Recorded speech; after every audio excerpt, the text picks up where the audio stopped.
नमस्कार, आप देख रहे हैं INN न्यूज और इस वक्त की खबर आ रही है उत्तर प्रदेश के रामपुर से। वादी ने फिल्म अभिनेता मिथुन चक्रवर्ती पर लगाया भड़काऊ भाषण देने का आरोप। रामपुर कोर्ट में 3 दिसंबर को होगी इस मामले की सुनवाई। दरअसल आपको बता दें, फिल्म अभिनेता और राज्यसभा के सांसद रहे मिथुन चक्रवर्ती के खिलाफ रामपुर न्यायालय में एक वाद दर्ज किया गया है, जिसपे वादी पक्ष ने उन पर भड़काऊ भाषण देने का आरोप लगाया है।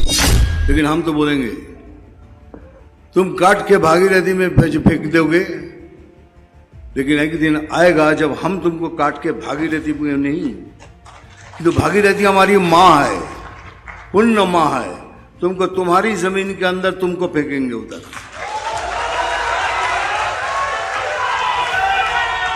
इसीलिए बार बार कह रहा हूं, हम कुछ भी करेंगे, कुछ भी। इस मामले में वादी रेहान खान ने कहा कि भारतीय जनता पार्टी के कार्यक्रम के दौरान फिल्म अभिनेता मिथुन चक्रवर्ती ने भड़काऊ भाषण दिया है और उस कार्यक्रम में गृह मंत्री अमित शाह सहित कई भाजपा के दिग्गज नेता मौजूद थे। इस भड़काऊ भाषण से हिंदुस्तान का माहौल बिगड़ सकता है। हिंदू मुस्लिम एकता की मिसाल हमारा भारत है।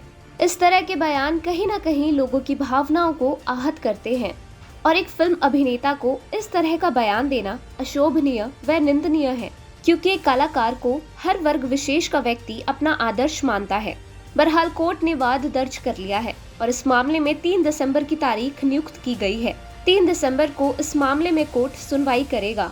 इस मामले पर अधिवक्ता मोहम्मद रेहान खान ने बताया, 1 नवंबर 2024 को लगभग 7 बजे के आसपास मैंने अपने ऑफिस में ही जो फिल्म एक्टर हैं, सुपरस्टार हैं मिथुन चक्रवर्ती जी, उनको एक भारतीय जनता पार्टी के एक कार्यक्रम में, जिसमें माननीय गृह मंत्री जी अमित शाह जी भी मौजूद हैं, स्टेज पर तशरीफ फरमा हैं, उनकी मौजूदगी में मिथुन चक्रवर्ती एक बहुत ही भड़काऊ और बहुत ही जहरीला भाषण दे रहे हैं, जिससे हिंदू मुस्लिम दंगे फसाद होने की पूर्ण आशंका है। उनका बयान जो है ये है कि 26 वो मसनद हमारा होगा, कुछ भी करेंगे वो 26 का मसनद हमारा होगा, कुछ भी में सब कुछ शामिल है। और मैं होम मिनिस्टर साहब के सामने बोल रहा हूँ। फिर आगे उन्होंने ये कहा कि हमारे यहाँ एक लीडर है जो ये कहता है कि हमारे यहाँ 70% मुस्लिम हैं और 30% हिंदू हैं, हम 30% हिंदुओं को काट कर भागीरथी नदी में बहा देंगे। लेकिन मैं ये बोलता हूँ, ये कहता हूँ कि एक दिन ऐसा वक्त आएगा कि हम तुम्हें काट कर भागीरथी नदी में नहीं फेंकेंगे, क्योंकि वो हमारी पुण्य माँ है। हम तुम्हें काट कर तुम्हारी ज़मीन में ही फेंकेंगे। और उसके आगे उन्होंने बहुत अपने भाषण को कंटिन्यू रखते हुए बहुत ही जहरीला भाषण दिया है और ये भी कहा है कि हमने खून की राजनीति की, हम सब कुछ जानते हैं। तो मैंने जब ये बयान देखा तो मुझे बहुत बुरा लगा और ये बयान जो है ऐसा है कि ये 2 वर्गों में विवाद पैदा करेगा, नफरत पैदा करेगा। और यही बयान जो है ऐसे बड़े लोगों के, जो पहचान वाले लोग जो हैं, इनके बयानों से ही दंगे फसाद होते हैं। और आप जानते हैं कि इस वक्त देश में कोने कोने में क्या हालात हैं, नफरत के कारण ही आज दंगे फसाद हो रहे हैं। और एक जो संभल का मामला है वो भी इसका ही एक तरीके से उदाहरण है। अब आपने क्या किया?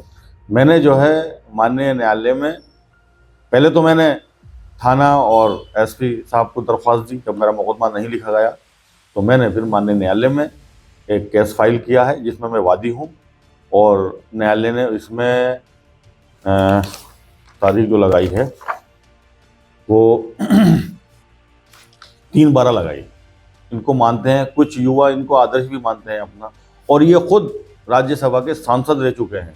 संवैधानिक पद है, वो संवैधानिक पद पे रहा हुआ व्यक्ति। और माननीय अमित शाह जी भी इस वक्त हमारे भारत सरकार के गृह मंत्री हैं, वो भी संवैधानिक पद पे हैं। उनकी मौजूदगी में उनकी गरिमा का भी ख्याल नहीं कहा इस शख्स ने, और उनकी मौजूदगी में ऐसा भड़काऊ भाषण दिया है जिससे हिंदू मुस्लिम दंगे फसाद हों। और ये एक तरीके से राइटद्रोह देशद्रोह की परिभाषा में आता है। जो भारतीय न्याय संहिता की जो नया कानून लागू हुआ है उसकी धारा के तहत ये बहुत संगीन अपराध है। रामपुर से साजिद खान की रिपोर्ट।